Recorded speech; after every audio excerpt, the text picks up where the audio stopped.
This video contains news and analysis related to a recent terror attack in Kashmir.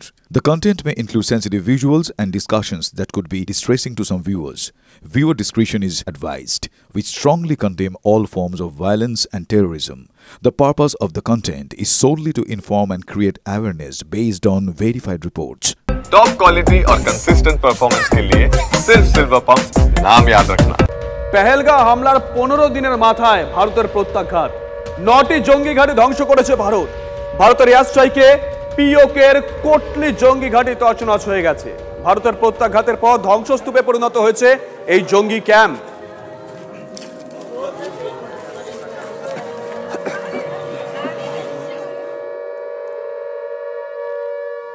এদিকে ভারতের প্রত্যাঘাতে নিশ্চিহ্ন হয়ে গেছে পাকিস্তানের মুরিদকেতে লস্করের হেডকোয়ার্টার। 25 মিনিটের নিখুঁত অপারেশনে গুড়িয়ে দেওয়া হয় লস্করের হেডকোয়ার্টার। ভারতের বদলা চাপ স্পষ্ট লস্কর ঘাঁটিতে। শ্মশানে পরিণত হয়েছে লস্করের হেডকোয়ার্টার।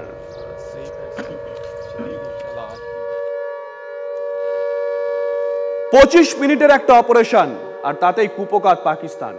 পশ্চিম দেশ কিছু বুঝে ওঠার আগেই কাজ শেষ। অপারেশন সিঁদুর, যা পাকিস্তানের জন্য সিঁদুরে মেঘ। কারণ ভারত জানিয়ে দিয়েছে জঙ্গি নিধনের এই অপারেশন এখানেই শেষ হচ্ছে না।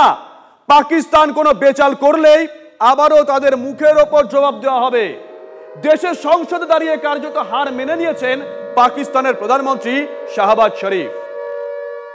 हिंदुस्तान ने पूरी तैयारी के साथ 80 जहाज इस हमले में शरीक थे और उन्होंने पाकिस्तान में 6 जगहों पर 6 शहरों पर हमला किया। দেশের সংসদে দাঁড়িয়ে কাঁদো কাঁদো মুখে কথাগুলো বলছিলেন পাক প্রধানমন্ত্রী। কিছুদিন আগেই যারা বড় বড় কথা বলছিল, এয়ার ডিফেন্স সিস্টেমের হম্বিতম্বি করছিল, তাদের এখন ল্যাজে গবরে অবস্থা। বারবার পাকিস্তান বলতো তারা নাকি সবকিছুর জন্য তৈরি। যদি তাই হতো, পাকিস্তানের এই অবস্থা হলো কি করে? ভারতের স্ট্রাইকের পর মুখ শুকিয়ে গিয়েছে পাক প্রধানমন্ত্রী থেকে সেনা প্রধানের। মুখে বড় বড় কথা বলে দেশের জনতাকে ভুলিয়ে রাখার চেষ্টা করেন পাকিস্তানের নেতারা। তার ফলটা হাতে নাতে দেখিয়ে দিয়েছে অপারেশন সিঁদুর। গলার আওয়াজ শুকিয়ে গিয়েছে পাক প্রতিরক্ষা মন্ত্রীর। মিনমিনে গলায় বলছেন তারাও পাল্টা দেবেন, কিন্তু কিভাবে সে উত্তর নেই। नेशनल सिक्योरिटी कमेटी की मीटिंग हुई है, इसमें पाकिस्तानी अफवाज को जो है ये इख्तियार दिया गया है कि जो भी अगर कोई हरकत होती है और जो रात को जो कुछ हुआ है उसके लिए रिस्पॉन्स जो है वो तरतीब जो है वो पाकिस्तान की अफवाज करेंगे। সকালে যদিও ख्वाजा আসিফ বলেছিলেন ভারত এখনই থেমে গেলে তারাও আর এগোবেন না।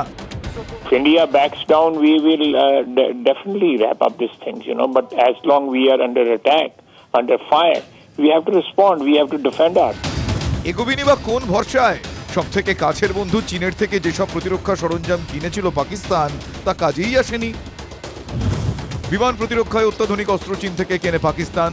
ভারতের অপারেশনের জবাবে তা নিষ্ক্রিয় ছিল। খবর সূত্রে পাকিস্তানের চীনা আকাশ সুরক্ষা ব্যবস্থা কাজই করেনি। খবর সূত্রে কাজে আসেনি পাকিস্তানের চীনা মিসাইল HQ-9BE। ভারতীয় বায়ুসেনার সুখোই যুদ্ধবিমানকে টার্গেট করে মিসাইল। পাকিস্তানের মিসাইল সুখোই যুদ্ধবিমানকে ঘায়েল করতে পারেনি।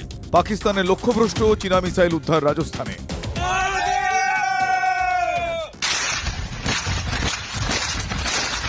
উল্টো দিকে ভারত এই অপারেশনে GPS, terrain control matching, navigation, inbuilt camera এবং লাইভ মনিটরিং এর মতো কৌশল ব্যবহার করে, যার কোনো উত্তর পাকিস্তানের হাতে ছিল না। এই বেজায় চাপে থাকা পাকিস্তান এখনো হাতড়ে যাচ্ছে। এমন অবস্থায় তাদের কি করা উচিত?